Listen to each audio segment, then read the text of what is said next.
ازيك يا روكا؟ اوشا. صباح الخير. ده الورش ما ورد ساعة ما رجعتي. ده بنورك. انا كنت معديه من قدامك هنا، قلت اعدي اطمن عليك. انا يا ستي على حاطط ايدك اهو زي ما انت شايفه. مالك ربنا هديك علينا كده ليه؟ لا ماليش، انا كويسه. لا انت مش كويسه. مالك؟ والله يا فاروق بصراحه بابا تعبان قوي وحالته مش مريحاني خالص. ستي يا رب الف سلامه عليه. الله يسلمك. قول لي صحيح، الطلبه عاملين معاك ايه؟ هم مطلعين عيني. يعني مش زيك يعني، بس كويسين. مش زي يعني ايه؟ يعني مش شاطرين زيك انت تلككي.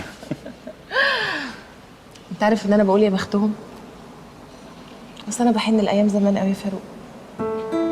نفسي ارجع تاني البس العفريته وانزل اشتغل بايدي واتوسخ واتبهدل.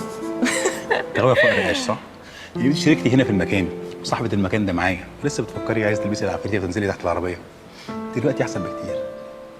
لا متهيألك، انا من بره بس احسن.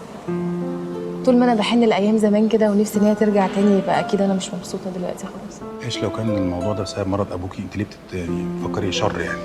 ان شاء الله خير، كله هيعدي باذن الله. لا مش بسبب تعب بابا بس، الحقيقه تقريبا كده انا اللي كنت فاهمه الدنيا غلط. كنت فاهمه ان انا لما انجح واحقق طموحاتي واشتغل الحاجه اللي بحبها وابقى متميزه فيها وادرس الحاجه اللي انا بحبها، ان خلاص بقى الدنيا هتضحك لي مش هيبقى في حد قدي. بس طلعت الحياه غير كده خالص. لازم حاجه تيجي تنكد عليك، لازم حاجه تيجي تقلب حياتك كلها تاني. عارفه ليه؟ عشان تحسي بحلاوه طعمها.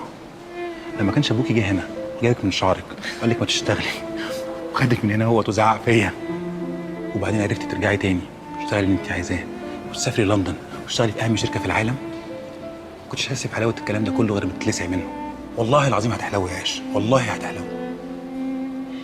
يا رب. انت هتعملي ايه في موضوع السفر؟ لا قررت ان انا اجل سفري شويه، مش هينفع اسافر واسيب بابا في الظروف اللي هو فيها دي. ان شاء الله خير باذن الله، كله هيعدي باذن الله. بقول لك ايه، تشربي ايه بقى؟ شاي 50.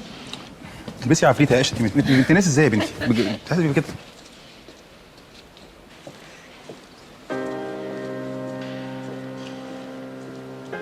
خفت اقول ان اللي انا فيه ده احساس بالضياع، يمكن اكون خفت اسمعها بصوت عالي.